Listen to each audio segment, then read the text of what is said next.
제가 읽겠습니다. 자막을 보셔도 되겠습니다. 하루는 가르치실 때에 갈릴리의 각 마을과 유대와 예루살렘에서 온 바리새인과 율법 교사들이 앉았는데 병을 고치는 주의 능력이 예수와 함께 하더라. 한 중풍병자를 사람들이 침상에 메고 와서 예수 앞에 들여놓고자 하였으나 무리 때문에 메고 들어갈 길을 얻지 못한지라. 지붕에 올라가 기와를 벗기고 병자를 침상째 무리 가운데로 예수 앞에 달아내리니 예수께서 그들의 믿음을 보시고 이르시되 이 사람아 내 죄의 사함을 받았느니라 하시니 서기관과 바리새인들이 생각하여 이르되 이 신성 모독하는 자가 누구냐? 오직 하나님 외에 누가 능히 죄를 사하겠느냐? 예수께서 그 생각을 아시고 대답하여 이르시되 너희 마음에 무슨 생각을 하느냐? 내 죄의 사함을 받았느니라 하는 말과 일어나 걸어가라는 말이 어느 것이 쉽겠느냐? 그러나 인자가 땅에서 죄를 사하는 권세가 있는 줄을 너희로 알게 하리라 하시고 중풍병자에게 말씀하시되 내가 내게 이르노니 일어나 내 침상을 가지고 집으로 가라 하시매 그 사람이 그들 앞에서 곧 일어나 그 누웠던 것을 가지고 하나님께 영광을 돌리며 자기 집으로 돌아가니 모든 사람이 놀라 하나님께 영광을 돌리며 심히 두려워하여 이르되 오늘 우리가 놀라운 일을 보았다 하니라. 우리 하나님께 영광의 박수 올려드리겠습니다. 아멘. 성경을 보면 믿음으로 말미암아 살리라 함과 같으니라. 의인은 말입니다. 이 말씀이 3번이나 반복이 됩니다. 중동에서 일어난 지금 전쟁의 초입 단계에 있는 것 같은데 하마스와 이스라엘 사이에 그 충돌을 그 어떤 것도 막아서지 못하는 것 같아요. 우리에게는 전쟁을 막아설 수 있는 명분도 있고 또 힘도 있는 것 같은데 사실 세상을 보면 그러한 마음의 자세가 전혀 없는 것 같습니다. 선을 추구하는 것 같지만 선을 이룰 수 있는 능력 자체가 우리 가운데 없어요. 그래서 성경 말씀이 맞습니다. 경건의 모양은 있지만 경건의 능력은 없다함과 같다라는 말씀이 맞는 것 같습니다. 이럴 때 우리는 참 좌절하죠. 낙심 가운데 처할 수밖에 없는 그런 우리의 마음입니다만 이러한 마음들 향해서 오늘 하나님께서 우리에게 뭐라고 하십니까? 의인은 믿음으로 말미암아 살리라. 할렐루야. 여러분 믿음으로 하나님을 바라보시길 주님의 축원합니다. 오늘 오천재 집사님께서 기도하셨던 것처럼 우리가 이 어떤 말세 시대에 바라보고 붙잡아야 될 것 믿음입니다. 여러분 오늘도 믿음의 은혜가 우리 10년 가운데 함께하길 주님의 이름으로 축원합니다. 기도하겠습니다. 의인은 믿음으로 삽니다. 하나님 말씀하셨던 것처럼 그 믿음을 붙잡기 원합니다. 믿음의 눈을 주시고 또 믿음의 귀를 주셔서 오늘 우리의 심령이 하나님과 연결되고 하나님을 바라보며 하나님께로 나아가게 하여 주시옵소서. 감사드리며 예수님의 이름으로 기도드립니다. 아멘. 저는요 오늘 본문을 읽을 때마다 승리의 통쾌함과 함께 영적 쾌감마저 느끼게 됩니다. 이 중풍병자를 메고 온 침상을 지붕을 뜯어가면서 예수님 앞으로 매달아 내리는 이 모습, 성경에서는 찾아볼 수 없는 유일한 사건이에요. 길가에 나와서 예수님을 향하여 다윗의 자손 예수여 나를 불쌍하게 여겨주소서라고 소리쳤던 소경 바디메오도 또 자신을 외면하던 예수님을 향해서 개들도 주인상에서 떨어지는 부스러기 먹겠다고 간절히 도움을 요청했던 한 가나안 여인의 간절함도 사실 오늘 이 본문에 비하면 비교조차 할 수 없는 그런 사건이 바로 오늘 본문에 기록된 사건입니다. 이 침상을 메고 온 이들이 시도한 일은 상식을 뛰어넘는 일이에요. 그들의 친구였나 봅니다. 중풍을 당하여 스스로 전혀 움직일 수 없는 안타까운 처지에 있었는데 근데 병자를 고쳐주시는 그 기적의 예수님께서 자신들의 마을 가버나움으로 오신다는 소식을 든 거예요. 그래서 이들은 이 중풍병자 내 친구를 예수님께로 데려가면 예수님이 치료해 주실 것이다. 고쳐주실 것이다. 그 어떤 강한 기대를 가지게 되죠. 그래서 그들은 예수님이 오자마자 움직이지 못하는 이 중풍병자를 침상에 맵니다. 그리고 예수님께로 이 침상을 들고 달려가기 시작합니다. 여러분 병자를 이 침상에 메고 왔다라는 것조차 이거 대단한 열정이거든요. 그죠? 근데 이들의 열정이 여기에 머물지 않았습니다. 그들이 침상을 메고 예수님께로 왔을 때 큰 장애물들이 그들 앞에 길을 막고 있었어요. 먼저 이미 와 있었던 수많은 병자들과 또 예수님을 보고자 했던 사람들이 이들의 길을 막고 있었던 거예요. 작은 집 안에 들어가 계셨는데 그 앞으로 다가갈 수 없을 정도로 수많은 사람이 모여 있었어요. 그래서 자신들이 메고 온 중풍병자를 예수님이 계신 집 안으로 데려오고 들어갈 조차가 없었던 것이죠. 하지만 이들은 포기하지 않았습니다. 이 중풍병자를 맨 침상을 가지고 어떻게 했습니까? 지붕으로 올라갔어요. 그리고 지붕을 기와를 뜯어냈다고 얘기하는데, 구멍을 내고서는 중풍병자를 맨 침상을 줄로 매달았죠. 예수님이 계신 앞으로 매달아 내린. 그곳에 있는 사람들이 아주 깜짝 놀랐을 겁니다. 어떤 사람은 욕도 했었을 거예요. 그죠? 천장에서 벽돌 떨어지니까. 특별히 그 집 주인으로부터는 심한 욕을 먹었을 것입니다. 주인의 허락이 뜯어낸 게 아니라 막무가내로 자기 마음대로 지붕을 뜯어내더니 욕 먹어도 당연한 일이죠. 이처럼 이들의 행동은 일반적인 세상의 상식을 뛰어넘는 일이었습니다. 예수님이 계신 곳에는 얼마나 많은 사람들이 몰렸을까요? 그죠? 예수님 앞으로 나아가 예수님이 치유 안수를 받는 일은 정말로 너무나도 중요한 일이었기 때문에 많은 사람들이 몰려갔을 거고, 그러다 보니까 예수님의 그 치유 안수 받는 일이 이제 큰 불편함을 인내해야 하는 일입니다. 많은 자들을 통해서 오랜 시간을 기다리는 불편함을 감내하거나 아니면 기다리다 지쳐서 그냥 돌아가기도 했을 거라는 거죠. 그러니까 오늘 본문의 경우에도 길이 막혔다면 오랫동안 밤늦게까지 기다리거나 아니면 되돌아가는 것이 상식인 거죠. 근데 이들은 상식을 따르지 않았어요. 기다리고 되돌아가는 것을 대신해서 지붕에 올라가서 주인의 허락도 없이 지붕에 구멍을 내는 일종의 만행을 저진 거죠. 하지만 이들의 만행은 결국 하나님의 구원의 역사의 무대가 되었습니다. 침상에 메고 온 중풍병자는 병고침의 기적을 받았을 뿐만 아니라 침상을 메고 온 친구들과 함께 죄사함의 구원을 받게 되는 놀라운 은혜의 일들을 경험하게 된 거라는 것이죠. 성도 여러분, 성경은 우선적으로 하나님의 은혜와 역사에 대해서 기록하고 있습니다. 타락한 인생들에 대해서 하나님께서 어떻게 구원의 은혜를 주시는지를 성경은 기록하고 있습니다. 더하여 그 죄인된 영혼을 구원하시고자 하나님께서 어떠한 능력을 베푸셨는지도 말씀하고 있습니다. 그러니까 성경은 기본적으로 분명히 우리들에 대한 하나님의 은혜와 능력을 기록한 책이죠. 하지만 성경은 그것만 기록하지 않습니다. 아울러 하나님의 은혜와 능력을 구하는 자들도 함께 기록하고 있습니다. 그래서 여러분, 뽕나무에 올라간 삭개오의 얘기가 기록이 된 겁니다. 그리고 문둥병을 고치고자 격리된 곳에서 탈출한 10명의 문둥병자들도 성경은 아울러 같이 기록하고 있는 거죠. 물론 이들의 노력과 간절함이 그들에게 주어진 치유와 구원의 조건은 되지 못합니다. 하지만 이들의 간절함, 이들의 상식을 뛰어넘는 도전을 하나님께서 구원의 베푸신, 역사를 베푸시는 무대로 삼으신 건 분명하다는 거예요.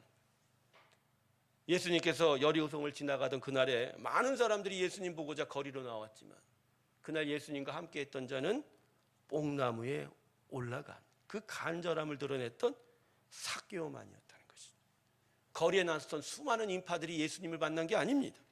예수님을 향하여 소리친 소경 바디메오만이 예수님의 능력의 역사를 경험하게 되었다. 저는요, 본문을 읽으면서 한 가지 질문을 던집니다. 당시에 수많은 병자들이 예수님에 의하여 고침을 받았을 것인데 무슨 이유로 복음서는 이 수많은 병고침 중에서 본문의 사건을 기록하고 있을까? 본문의 사건은 누가복음만이 아닙니다. 마태복음, 마가복음에 병렬적으로 3번이나 반복해서 기록되고 있는 중요한 사건입니다. 왜 이 사건을 기록하고 있을까? 그 이유는 하나님께서는 이들의 이 간절함과 상식을 넘어서는 도전을 기억하시겠다는 거예요. 그리고 이들의 간절한 도전과 고전에 항상 응답하시겠다고 우리에게 약속하고 계시는 것입니다. 물론 예수님에게 나온 병자들 치워놓고 간절함이 없는 사람은 없을 거예요. 모든 사람들이 다 간절함을 가지고 왔을 겁니다. 하지만 이 중풍병자를 메고 온 사람들이 지붕에 올라가 구멍을 내는 것을 다시 한번 생각해 보십시오. 여러분, 아픈 환자를 침상에 메고 그것을 들고 지붕에 올라가는 게 쉬운 일입니까? 너무너무 어려워요. 4명이 지고 가기도 힘든 걸 지붕까지 끌어올리는 건 너무 힘든 거예요. 거기다가 지붕에 올라가서 지금 기아를 벗겨나겠다고 하는데, 당시 이스라엘 사람들의 집들은 그냥 흙에다가 집을 넣어서 엮어서 만든 거예요. 물론 지금의 콘크리트 벽보다는 뚫기는 쉽겠지만 그래도 그거 어려운 일입니다. 더더군다나 침상이 들어갈 정도의 구멍을 낸다는 거, 엄청 어려운 일인 거죠. 그리고 구멍을 냈다 쳐도 또 침상을 어떻게 해요? 아래로 내려버려요. 줄로 다 내구탱이 묶어서 그걸 힘을 들여서 균형을 잡아서 내려야 되는, 이게 쉽겠습니까? 거기다가 이걸 다 해도 주변 사람들이 얼마나 욕을 먹고 삿대질을 당했을까요? 여러분, 간절함이 있다 하더라도 이 간절함을 이렇게까지 표현한 자들은 성경에 따로 없다라는 거예요. 성도 여러분, 이러한 이들의 행동을 하나님께서 어떻게 보셨을까요? 하나님께서는 이들이 가진 간절함의 그 마음의 중심을 바로 이러한 행동을 통해서 확인하신 거예요. 하나님께서는 이러한 이들을 통해서 그들의 마음에 진짜 무엇이 있는지를 보신 겁니다. 마음대로 지붕을 뜯고 욕을 먹고 손깍지를 받아도 우리는 예수님께로 가야 돼, 예수님께로 내 중풍병자 친구를 내려놔야 돼 라고 하는 그들의 마음에 하나님께서 보신 거예요. 그래야 이들은 예수님만이 고칠 수 있고 예수님만으로 구원을 누릴 수 있다는 그 믿음과 기대와 소망이 살아있음을 확인한 거라는 것이죠. 성도 여러분, 하나님께서는 당신을 향하여 나오는 간절함과 상식을 넘어서는 도전들에 대해서 언제나 응답하실 것입니다. 할렐루야. 하나님 외에는 다른 길이 없다라는 그 겸손의 고백, 하나님의 구원과 치유함을 간절히 바라며 때로는 상식을 넘어서는 도전과 행동을 하는 영혼들에게 하나님은 반드시 응답할 것을 바로 이 복음에서의 말씀들을 통해서 우리에게 말씀하고 계십니다. 할렐루야. 물론 말입니다, 여러분, 우리들의 간절함과 상식을 넘어서는 도전의 방향은 분명히 구별하실 거예요. 이게 하나님의 은혜를 바라고 있는 건지 아니면 다른 것을 바라고 있는지 말입니다. 성경을 보면요, 동일한 모습을 기록하는 본문들이 참 많아요. 이 중풍병자를 맨 침상을 가지고 예수님께 나온 자들과 똑같이 아픈 자를 침상에 메고 온 또 다른 사람들의 기록도 있습니다. 여러분, 사도행전 3장을 보면 나면서 앉은 뱅이가 항상 어디에 앉아 있었다고 하죠? 성전. 근데 여러분, 나면서 앉은 뱅이, 걸어볼 수도 없었던 사람이 어떻게 성전 문 앞으로 올 수 있겠습니까? 다른 사람이 데려다 준 거예요. 이들의 수고도 보통 이상이었을 것입니다. 매일 아이 앉은 뱅이를 데리고 메고 업고 왔을지도 모릅니다. 그리고 높은 언덕 위에 세워진 성전으로 온다는 거, 이거 상식 밖의 일입니다. 그런데 하나님께서는 이들의 수고를 기뻐하셨습니까? 전혀 기억하지 않았습니다. 왜 그럴까요? 이들의 수고의 방향이 하나님께로 향한 게 아니겠습니까? 이들의 수고의 초점은 그저 성전을 왔다 갔다 하는 수많은 자들에게 이 나면서 앉은 뱅이를 만나게 해준 거예요. 그래서 그들로부터 이 나면서 앉은 뱅이가 무엇을 얻도록? 은과 금과 돈과 음식 얻기를 바랬던 것이죠. 왜 이들은 성전 안으로 들어가서 이 나면서 앉은 뱅이를 하나님 앞에 들여다 놓지 못했을까라는 거. 하나님은 우리의 간절함과 상식을 넘는 도전은 기억하시되 그것이 진짜 하나님을 바라고 예수님을 간절히 바라는 것인가, 그것을 계속 확인하신다라는 것이죠. 새롭게 성도 여러분, 하나님을 향해서 간절함이 있기를 주님의 이름으로 축원합니다. 그리고 그 간절함이 여러분 마음에 머물지 마세요.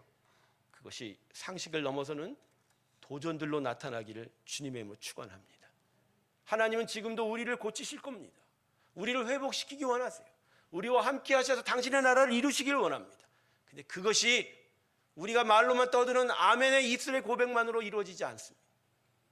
하나님 앞에 우리의 간절함을 드러내놓고 하나님 함께 하여 달라고 하는 상식을 넘어서는 도전이 있을 때 그것이 하나님의 역사의 무대가 될 것이고 그 위에 하나님의 영광과 능력을 세워주실 것입니다. 할렐루야. 저는 그런 점에서 여러분 새벽 기도와 철야 기도의 의미를 또 그 가치를 여러분에게 좀 물어보습니다. 여러분 새벽 기도와 철야 기도를 평소에 어떻게 생각하십니까? 더하여 선교에 애를 쓰고 전도에 열심 내는 것을 어떻게 생각하십니까? 혹시 마음에 새벽 기도와 철야 기도를 보고서 뭐 그렇게까지 해야 하나라는 생각해 본 적 없으십니까? 우리 하나님은 기도하든 안 하든 어차피 우리를 사랑하시지 않나? 우리에게 긍휼을 베푸실 거라고 생각하지 않으세요? 제가 신학교 다닐 때 한 번 여기에 보면 얘기했죠. 난 앞으로 목회를 새벽 예배 없는 교회를 할 거야. 아주 무모한 시도를 했었죠. 그러나 살아오면서 하나님 믿어오면서 또 여러분과 함께 교회를 섬겨오면서 깨닫는 건 그런 정도의 가치가 아니라라는 것이죠. 혹시나 여러분 선교에 대해서 굳이 나라 밖에까지 그렇게 위험하게 선교해야 하나? 또 거리에 나서서 저렇게 안 받겠다는 사람한테 강제로 전도지 나눠줘야 될 그런 열심을 품어야 하나? 우리가 하든 안 하든 하나님은 당신이 택하고 부르신다는 구원하실 거 아닌가라는 그런 생각 해본 적 없으세요? 여러분 아닙니다. 여러분 간절함은 믿음의 자녀들에게 당연한 마음이에요. 동의하세요, 여러분? 세상의 상식을 넘는 행동은 믿음의 백성들에게 나타나야 할 기본적인 자세라는. 오늘 이 아침에 예배 여러분 왜 나오셨어요? 거기 예배가 있으니까 오셨나요? 그죠? 못하러 이렇게 아침부터 꽃단장 하시고 산 넘고 물 건너서 이 도래오래 있는 이 교회 앞에까지 오셨냔 말이에요. 온라인 예배도 하시는, 온라인 방송도 하는데 집에서 예배 드리면 되지 않습니까? 세상 사람들은 이걸 보고 뭐라 그러죠? 야, 진짜 뭐 하고 있네 그러죠? 근데 우리는 이 상식을 넘는 행동을 하고 있어요. 왜요? 간절함이 있기 때문에. 어떤 간절함? 하나님의 은혜 말입니다. 그분의 은혜가 우리에게 너무나 소중하게. 그래서 우리는 이곳에 나온 거예요. 여러분, 내가 가진 것의 소중함은 당연히 그것에 대한 간절한 마음을 불러일으키는 거예요. 다른 어떤 것보다 더 사랑하고 소중히 여기는 그런 간절한 마음은 당연한 것이죠. 그래서 보통의 일들과 방식으로는 만족하지 못해서 때로는 상식을 넘어서는 일들을 하게 되죠. 요새 아이폰 15가 나온다고 그래서 그 폰 사려고 대리점 앞에서 하루 밤낮 야숙하고 텐트 치는 사람들 맞죠? 그 핸드폰이 뭐라고 밤을 새워서 그거를 대리점에 기다리냐 말이에요. 열성 팬들이 유명 선수나 연예인들을 찾아가서 사인 받는 거 한번 보신 적 있으세요? 저렇게 뭐하러 저렇게 열성적으로 사인을 받으려고 하죠? 끝까지 기다려요. 계속 쫓아가요. 그리고 사인 받은 거 저거 보물처럼 여기거든요. 그들은 하지만 그게 너무 소중한 거예요. 소중하니까 밤을 새워서라도 사인을 받아야 될 간절함을 가지고 있고, 다른 건 팔아도 저 사인이 있는 공, 저 야구볼은 끝까지 지키려고 하는 상식을 넘는 일도 보여주게 된다라는 거예요. 여러분, 그럴지언데 믿음의 자녀들에게 있어서 하나님의 은혜만큼 소중한 것이 없다면 우리에게 간절함은 당연한 거지요. 그리고 그것이 우리 삶 속에 상식을 넘어서는 도전으로 나타나는 건 너무나도 당연합니다. 안 나타나는 것이 이게 비정상이에요. 세상이 종말로 가면서 비정상이 정상이 돼요. 우리 오천재 집사님이 마음의 아픔을 오늘 기도하셨는데 그 안에 깊은 그 고백 속에 있는 것이 결국 이거예요. 정상적이어야 되는 상식이 있고 논리가 있고, 그렇죠? 도덕이 있고, 그렇죠? 윤리가 있는 그런 세상이어야 되는. 잠깐만 그것들을 뛰어넘어가요. 뛰어넘어. 그런 일들을 바라보면서 우리는 아파하고 어려워할 수밖에 없어요. 여러분, 믿음의 자녀들에게 간절함과 상식을 넘는 도전은 당연합니다. 안 나타나는 게 뭐라고요? 비정상. 그래서 본문 말씀은 우리들에게 숨어있는 마음을 고발하고 있어요. 그게 뭐냐? 우리들에게 있을 수 있는 소극적인 마음들과 패배주의적인 마음을 한번 되돌아볼 것을 우리에게 요청하고 있습니다. 저는 오랫동안 신앙생활을 하는 나나 그리고 많은 자들에게 이 소극적인 마음을 넘어서는 어떤 패배주의적인 마음을 발견하게 됩니다. 입술로는 항상 아멘이라는 고백을 드리고 있지만 마음의 한켠에는 그런다고 하나님이 역사하실까? 과연 하나님의 역사가 있을까라고 하는 회의감을 가지고 있다는 거예요. 그리고 어떤 자들에게는 그 회의감이 의심과 회의감을 넘어서 할 수 없을 거야 라고 하는 패배감으로 변하고 있는 것도 발견하게 됩니다. 그리고 그것 때문에 하나님을 향하여 간절하게 나오는 자리와 시간을 의도적으로 피하고 멀리하는 일들을 종종 목격하게 됩니다. 저한테 인상적인 하는 사건이 있었어요. 윤복지 우리 권사님 아시죠? 유명한 가수이자 전도 열심히 하고 간증 많이 했던 그 권사님. 제가 미국에서 이제 목회를 할 때 특별 손님으로 불렀어요. 저녁 집회를 하고 있는 동안 찬양을 하고 있는데 또 목사님 앞에서 이제 말씀을 하고 있는데 이제 봉헌 특송을 부르려고 제 옆에 그때 목사님이 그렇게 얘기하고 믿음에 대해서 얘기하는데 뭐라는 줄 알아요? 저 뻥이야. 안 될 거야. 순간 마음이 힘든 거예요. 근데 그 양반은 솔직한 거예요. 그냥 마음 한켠에는 그 의심, 회의, 패배감조차 오랜 세월을 신앙생활하면서 계속 겪고 또 겪었던 일들에 대한 자신의 의심이라는. 저는 오늘 이 말씀을 듣는 순간에도 이 간절함과 상식을 넘어서는 도전의 가치를 깎아내리는 마음의 다른 생각과 음성들이 우리들의 안에 있을 거라고 생각합니다. 오늘 단에서 선포되는 하나님의 그 도전에 대한 부르심 앞에 우리는 의심하고 회의감을 갖게 되는 거죠. 여러분 왜 그럴까요?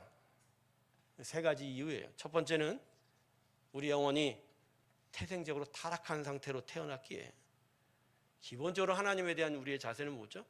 부정적이고 패배주의적인 생각과 자세일 수밖에 없다는 거예요. 두 번째는 그럼에도 예수의 은혜는 우리한테 이런 하나님을 향한 긍정적으로 나아갈 수 있는 힘을 주는데 우리가 이런 하나님의 은혜를 제대로 경험하지 못했기 때문일 수도 있다는 거예요. 그러니까 그 은혜가 얼마나 소중한지를 알지를 못하니까 그 은혜의 소중함을 알지를 못하니까 간절할 수가 없게 되는 거예요. 예, 여러분 이런 분들은 자신의 신앙의 삶이 은혜가 끌고 가는 것이 아니라 교회 안에서의 문화, 사람들과의 친교가 끌고 가고 있는지도 모른다는 거예요. 셋째로 이게 더 중요할 수 있어요. 그동안의 신앙생활을 너무 편안하게 해왔기 때문일 수도 있죠. 간절함을 가질 수 있는 상황에 절박함이 없는 채 세상과 같이 상식적인 수준의 일들만 반복해 왔으니 우리 신앙에 하나님의 기적과 능력과 역사를 기대하지 못해 온 거라는 거예요.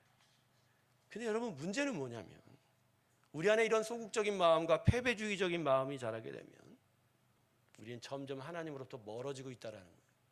멀어져 가고 있는 거예요.